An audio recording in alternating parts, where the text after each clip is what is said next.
दोस्तों, welcome to DS education. स्वागत है आपका मेरे यूट्यूब चैनल डीएस एजुकेशन में। मैं हूं दिनेश साहू और दोस्तों हम अध्ययन कर रहे हैं इंडियन ज्योग्राफी का या फिर भारत के भूगोल का।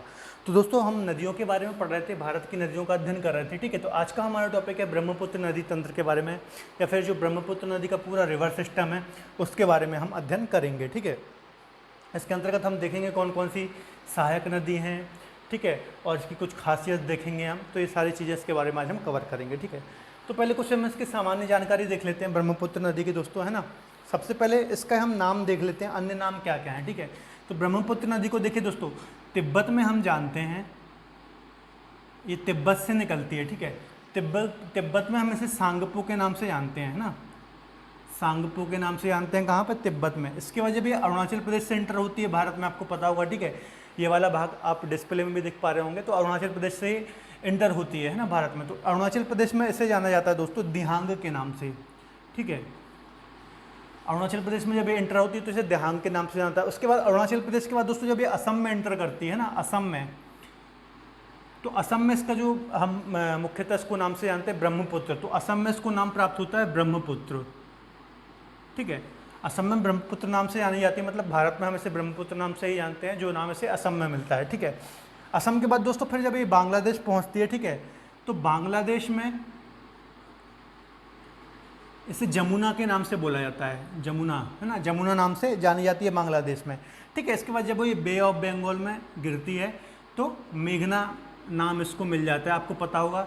जो गंगा है उसे पद्मा नाम से जाना जाता है बांग्लादेश में। ठीक है, और ये जो ब्रह्मपुत्र है, ठीक है, इसे बांग्लादेश में जमुना के नाम से जाना जाता है। ठीक है, जब ये साथ में मिलती हैं तो इसके सम्मिलित धारा को बोला जाता है मेघना।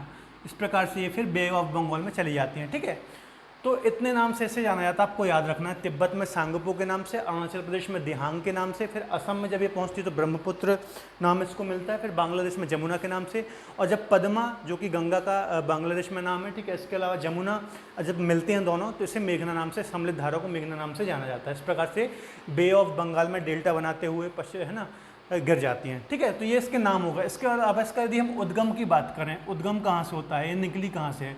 ठीक है, तो आपको पता होगा तिब्बत से निकली है। ठीक है, चाइना के अंतर्गत जो आता है तिब्बत, है ना। तो ये दोस्तों कैलाश रेंज है जो तिब्बत में, ठीक है, कैलाश रेंज आपको मैंने पढ़ाया था हिमालय वाले पार्ट में। ठीक है, कैलाश रेंज, जो कैलाश रेंज है, इसके अलावा वहीं पे मानसरोवर झील भी है ना, मानसरोवर झील। ठीक है, तो कैलाश रेंज और मानसरोवर झील के पास दो ग्लेशियर है, एक है चेमा युंगडुंग ग्लेशियर, चेमा युंगडुंग ग्लेशियर ये लिखा हुआ है, और इसको एक और ग्लेशियर है आंगसी ग्लेशियर। ठीक है, तो इन ग्लेशियर से जो हमारी ब्रह्मपुत्र नदी है इसका उद्गम होता है। ठीक है, और एक अंतर्राष्ट्रीय नदी है, आपको पता होगा, मैंने आपको बताया था लास्ट लेक्चर में। ठीक है, जब कोई नदी दो या दो से अधिक देशों से होकर बहती है तो उसे अंतर्राष्ट्रीय नदी बोलते हैं। जैसे तिब्बत चाइना से निकल रही है, उसके बाद भारत आती है, फिर बांग्लादेश जाती है, तो ऑलरेडी 3 देशों की यात्रा ये कर रही है ना, तो अंतर्राष्ट्रीय नदी है ये। ठीक है, यदि इसकी हम लंबाई की बात करें दोस्तों, है ना, इसकी लंबाई तो करीब 2900 किलोमीटर इसकी लंबाई है, और भारत से बहने वाली सबसे लंबी नदी है। देखिए, भारत की सबसे लंबी नदी कौन सी है, गंगा, लेकिन भारत से चूंकि ये बह के गुजरती है, उसकी लंबाई कितनी है, 2900। गंगा की कितनी थी, 25, है ना। यदि ऐसा क्वेश्चन आ जाए एग्जाम में कि भारत की सबसे बड़ी नदी तो गंगा, और भारत से बहने वाली सबसे बड़ी नदी तो ब्रह्मपुत्र, 2900 किलोमीटर इसकी लंबाई है। इसके अलावा दोस्तों ये असम में एक द्वीप बनाती है माजुली, है ना। माजुली आपको पता होगा, माजुली ब्रह्मपुत्र नदी पर एक नदी द्वीप है। ठीक है, जैसे मान लीजिए नदी है, नदी बह रही है, ठीक है, और बीच में नदी द्वारा जो अवसाद लाए जाते हैं, एक द्वीप का निर्माण कर दिया। ठीक है, तो उससे बोला जाता है नदी द्वीप। चूँकि देखिए मैंने आपको बताया था जब ये हिमालय वगैरह में पढ़ा रहा था, तो यहाँ की जो भी हिमालय की नदियाँ हैं, पर्वतीय प्रदेश की नदियाँ हैं, अपने साथ चूँकि इनकी गति बहुत ज़्यादा तेज़ होती है, ठीक है, और अपने साथ बहुत ज़्यादा अवसाद लाती हैं, कंकड़ पत्थर, और ये अवसादों को एक जगह जमा कर देती हैं। ठीक है, तो इस प्रकार से ये द्वीप का निर्माण हुआ है। ठीक है, तो अवसादों जो ब्रह्मपुत्र नदी द्वारा जो अवसाद लाए गए हैं, ठीक है, तो उसी से इस द्वीप का माजुली ब्रह्मपुत्र के नाम से जाना जाता है द्वीप। ये अभी मैं आपको बताऊँगा मैप में। ठीक है, तो माजुली ब्रह्मपुत्र एक नदी द्वीप है, हमारे असम में स्थित है। ठीक है, तो ये आपको याद रखना है। इसमें जनता भी रहती है और नदी के बीचों बीच ये स्थित है। ठीक है, करीब 1 लाख लोग यहाँ रहते हैं। इसके अलावा इसे जिला भी घोषित किया गया है। ठीक है, तो ये माजुली आपको नाम याद रखना है, माजुली। ठीक है, इसके अलावा दोस्तों अब हम मैप देख लेते हैं इसका थोड़ी, ठीक है, जो मैंने यहाँ पे पूरा इसका नदी तंत्र, इसकी सहायक नदियाँ वगैरह बताई हैं, पूरा हम एक बार देख लेते हैं और चीज़ें इसमें साथ में कवर हो जाएंगी, ठीक है। तो चलते हैं, स्टार्ट करते हैं। तो देखिए, ये तिब्बत में कैलाश रेंज और चेमा युंगडुंग ग्लेशियर, ठीक है, या फिर आंगसी ग्लेशियर, यहाँ से ब्रह्मपुत्र नदी निकली है, ठीक है, किसके नाम से? सांगपो, है ना, तिब्बत में से सांगपो के नाम से जाना जाता है, ठीक है, सांगपो के नाम से जाना जाता है। तो यहाँ से निकली है। फिर दोस्तों जब ये अरुणाचल प्रदेश के पास से इंटर करती है, ठीक है, तो एक बात आपको याद रखना है, ये एक कैनियन का निर्माण करती है, कैनियन भी बनाती है ब्रह्मपुत्र नदी और गॉर्ज भी बनाती है।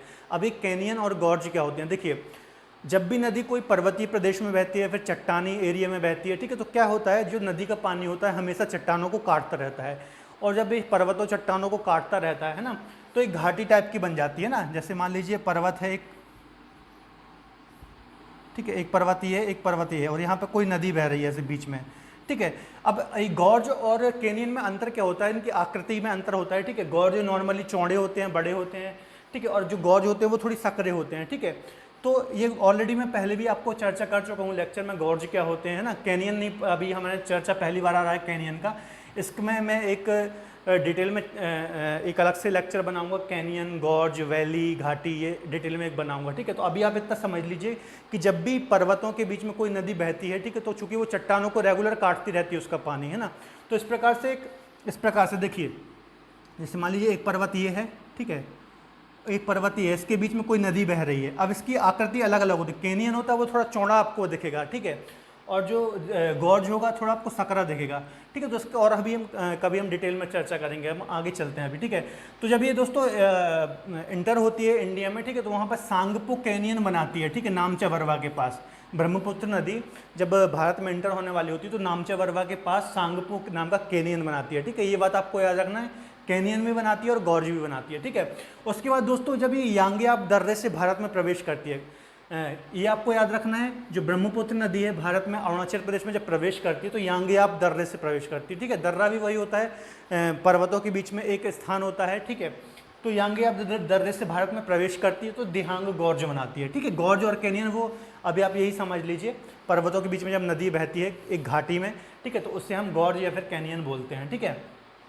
तो ये आपको याद रखना है, दिहांग गॉर्ज और सांगपो कैनियन, और यांगयाप दर्रे से भारत में प्रवेश करती है, ठीक है। इसके बाद दोस्तों ये नदी आगे चलती है, ठीक है, तो इसमें दो नदियां आके मिलती हैं, ठीक है।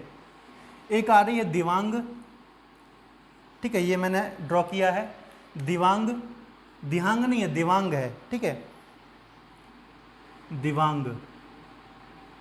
एक नदी आकर मिल रही है इसमें दिवांग, और एक नदी आकर मिल रही है लोहित, ठीक है। ये देखिए, यहाँ से आ रही है दिवांग और यहाँ से आ रही है लोहित, और ये ब्रह्मपुत्र नदी में आकर के मिल रही हैं, ठीक है, ठीक है। कहाँ पर आके मिल रही है दोस्तों? ये पासीघाट सादिया, ठीक है, ये वाला स्थान है, इसको क्या बोलते हैं? पासीघाट सादिया, ठीक है। मैं यहाँ पे ऐसे, ये वाला एरिया, ठीक है, जहाँ पर ये नदी आकर के मिल रही है, क्या नाम है इसका? पासीघाट सादिया। कौन कौन सी नदी? दिवांग और लोहित। अब एक बात यहाँ पे देखने वाली है, जो लोहित नदी है, ठीक है, यहाँ पर एक कुछ साल पहले, 3 साल पहले 2017 में एक ब्रिज बनकर तैयार हुआ था, ठीक है, जो कि भारत का सबसे बड़ा सड़क पुल है, ठीक है। क्या नाम है उसका? भूपेन हजारिया ब्रिज। भूपेन हजारिया ब्रिज बना था दोस्तों 2017 में, इसका उद्घाटन किया था नरेंद्र मोदी ने, ठीक है, 26 मई 2017 को। ये भी आप याद रखना है, 26 मई 2017 को नरेंद्र मोदी जी ने इसका उद्घाटन किया था, ठीक है, भूपेन हजारिया ब्रिज का, जो कि सबसे बड़ा सड़क पुल है, ठीक है। लगभग 10 किलोमीटर, 9.15 किलोमीटर लंबा ब्रिज है ये, ठीक है, और सड़क पुल है, और किस नदी पर है? लोहित नदी में, ठीक है। ये बात आपको याद रखना है, ठीक है, भूपेन हजारिया ब्रिज। तो इसके बाद चलते हैं दोस्तों, लोहित नदी पर है, ठीक है। इसके बाद आगे चलते हैं, फिर आगे नदी जाती है, तो आगे दोस्तों एक और ब्रिज है, ठीक है, जो कि डिब्रूगढ़ और धेमाजी, ठीक है, इनको जोड़ता है। देखिए, ये असम वाला एरिया है, ठीक है, यहाँ पे 2 स्थान है, एक यहाँ पर है धेमाजी, ठीक है, और एक है यहाँ पर डिब्रूगढ़, और इन दोनों शहरों के बीच या फिर गांव हैं ये, इनके बीच में एक नदी बह रही है ब्रह्मपुत्र। तो इन दोनों को जोड़ने के लिए एक ब्रिज बनाया गया है, बोगीबील ब्रिज, है ना, ये मैंने यहाँ लिखा है बोगीबील ब्रिज। इसकी लंबाई कितनी है 4.94 किलोमीटर, लगभग 5 किलोमीटर लंबाई है, ठीक है। और एक बात आपको याद रखना, ये रेल रोड ब्रिज है, ठीक है, इससे रेल भी होकर गुजरती हैं और हमारे जो बस ट्रक वगैरह हैं, ठीक है, मतलब सड़क पुल भी है ये और रेल वाला ब्रिज भी है, ठीक है। तो इस प्रकार से आपको याद रखना है। बोगीबील ब्रिज किस किस को जोड़ रहा है, डिब्रूगढ़ और धेमाजी को, ठीक है। किस नदी पर है, ब्रह्मपुत्र नदी में, ठीक है। इसके बाद आगे चलते हैं दोस्तों, आगे आप देखेंगे, अब देखिए ये असम वाला भाग है, ठीक है, असम में है ये दोनों, डिब्रूगढ़ और धेमाजी, ठीक है। तो ये असम में, असम से इसका नाम क्या हो जाता है, ब्रह्मपुत्र। अरुणाचल प्रदेश में क्या था, दिहांग, ठीक है, अरुणाचल प्रदेश में क्या नाम था इसका, दिहांग, है ना। इसके बाद आगे चलते हैं दोस्तों, तो आगे एक और नदी से आकर के मिलती है, बूढ़ी नदी, बूढ़ी दिहांग, ठीक है। ये देखिए बूढ़ी दिहांग, बूढ़ी दिहांग एक और नदी इससे आकर के मिल रही है ब्रह्मपुत्र से यहाँ पर, ठीक है। इसके बाद फिर ऊपर से एक नदी आकर मिल रही है इसमें, सोवनसिरी, ठीक है, सोवनसिरी, सोवनसिरी नामक नदी आकर के मिल रही है ब्रह्मपुत्र में। तो एक बात आपको याद रखना, जो सोवनसिरी नदी है ये इसकी सबसे बड़ी सहायक नदी है, ठीक है, सबसे बड़ी सहायक नदी कौन सी है, सोवनसिरी, ठीक है दोस्तों। अब देखिए मैं आपको बता दूं, ये इस साइड से जो आकर के नदी बह रही है ये है राइट ट्रिब्यूटरी, ठीक है, राइट ट्रिब्यूटरीज, और ये जो नीचे से मिल रही हैं ये हैं लेफ्ट ट्रिब्यूटरीज, ठीक है। देखिए आप ऐसे नदी इस साइड बह रही है ना, तो आप इस साइड मुंह खड़ के खड़े होंगे तो ये आपका राइट हैंड होगा, ये लेफ्ट होगा, तो ये राइट ट्रिब्यूटरीज हो गई और ये लेफ्ट ट्रिब्यूटरीज हो गई, ठीक है। तो सोवनसिरी इसकी सबसे बड़ी सहायक नदी है, ठीक है।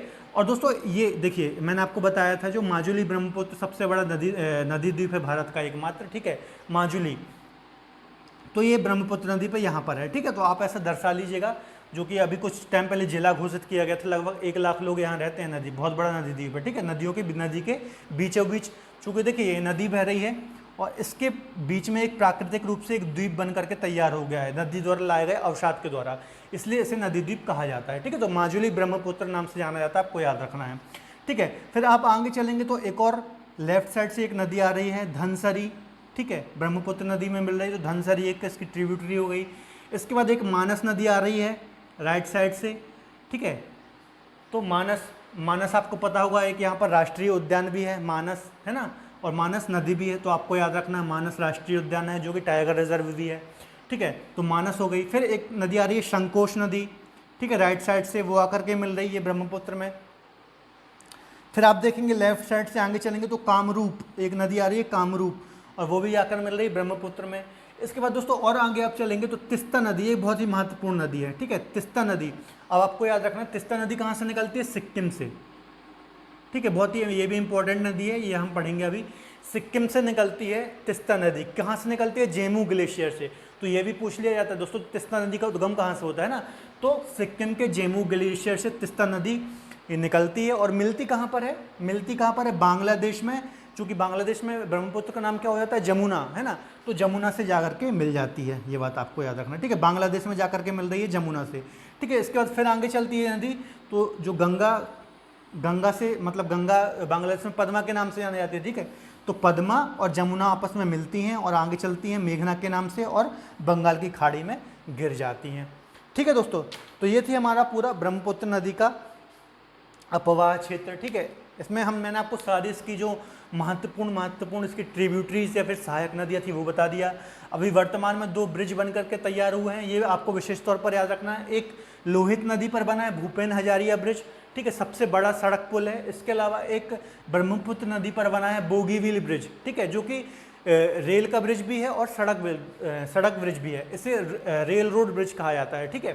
तो ये कहाँ पर है, ब्रह्मपुत्र नदी में, असम में है, डिब्रूगढ़ से धेमाजी को जोड़ता है, ये ब्रिज आपको याद रखना है। इसके बाद क्या याद रखना है आपको कि ये जो ब्रह्मपुत्र नदी वो कैनियन का निर्माण भी करती है और गॉर्ज का निर्माण भी करती है। एक पॉइंट आपको ये याद रखना है, दिहांग गॉर्ज और सांगपो कैनियन, ये 2 पॉइंट याद रखना है। इसके अलावा ब्रह्मपुत्र नदी भारत में प्रवेश कहाँ से करती है, तो यांगयाप दर्रे से। यांगयाप दर्रा अरुणाचल प्रदेश में है और यांगयाप दर्रे से ही जो ब्रह्मपुत्र नदी है भारत में प्रवेश करती है, ठीक है। और इसके जो नाम है, तिब्बत में ये सांगपो नाम से जानी जाती है, अरुणाचल प्रदेश में दिहांग नाम से जानी जाती है, असम में ब्रह्मपुत्र नाम से जानी जाती है और बांग्लादेश में जमुना। और जब ये दोनों मिल जाती हैं पद्मा और जमुना तो इनको मेघना बोलते हैं, ठीक है। इस प्रकार से ये बंगाल की खाड़ी में गिर जाती है। तो इतने दोस्तों इसके पॉइंट थे, ठीक है। इसकी हमने लंबाई भी देख ली। इसके अलावा एक पॉइंट देख ली, भारत, देखिए इसकी टोटल लंबाई कितनी थी, टोटल लंबाई है इसकी 2900 किलोमीटर, ठीक है। भारत में कितनी है, 918 किलोमीटर, ठीक है। तो आप देखेंगे तिब्बत से बांग्लादेश तक जा रही है तो टोटल इसकी लंबाई है 2900 किलोमीटर, और जो भारत में बह रही है तो लगभग 918 किलोमीटर इसका क्षेत्र है ना। इसके बाद और मैं पॉइंट देख लेता हूँ, कोई छूटा तो नहीं है पॉइंट। उद्गम हो गया, इसकी लंबाई हो गई, सहायक नदियाँ हो गई, ठीक है। सहायक नदियाँ ये सब आप लिख लीजिएगा, कौन सी लेफ्ट साइड से मिल रही हैं, कौन सी राइट साइड से मिल रही हैं इसमें, ठीक है। तो दोस्तों इसके लगभग सारे एक पॉइंट और आप इसमें लिख लीजिएगा कि मार्ग परिवर्तन करने वाली नदी है ये, ठीक है। मार्ग परिवर्तन करने वाली नदी, ठीक है। देखिए आप देख रहे होंगे इस प्रकार से मार्ग परिवर्तन करती है, तो मार्ग परिवर्तन करने वाली नदी है, ठीक है। इसके अलावा दोस्तों इससे रिलेटेड लगभग सारे पॉइंट एग्जाम की दृष्टि से जो भी हो सकते थे सारे हमने कवर कर लिए हैं, ठीक है। तो आपको इसका उद्गम याद रखना है, इसके नाम कहाँ कहाँ पर क्या है ये याद रखना है, इस ये जो कैनियन और गॉर्ज का निर्माण कर रही है इनके नाम याद रखना है, ठीक है। यांगयाप दर्रे के पास से एंटर होती है ये आपको याद रखना है, ठीक है। इसके अलावा ये 2 ब्रिज जो मैंने बताया ये महत्वपूर्ण करंट के हैं, 1-2 साल पुराने ही हैं, अभी बनकर तैयार, तो ये विशेष तौर पर आपको याद रखना है। ये नदी द्वीप जो मैंने आपको बताया इससे बहुत ज़्यादा क्वेश्चन बनते हैं और आता ही है क्वेश्चन, ठीक है। इसके अलावा सुबनसिरी इसकी सबसे बड़ी सहायक नदी है, ठीक है। तिस्ता नदी आपको याद रखना है कि बांग्लादेश में जाकर के मिलती है, ठीक है। तो ये कुछ महत्वपूर्ण पॉइंट इससे बनते हैं, ठीक है। तो दोस्तों आज के लिए इतना ही। यदि आपको इससे रिलेटेड कोई डाउट है तो आप मुझसे कमेंट बॉक्स में जोड़ सकते हैं, ठीक है। तब तक के लिए धन्यवाद, अपना ख्याल रखें।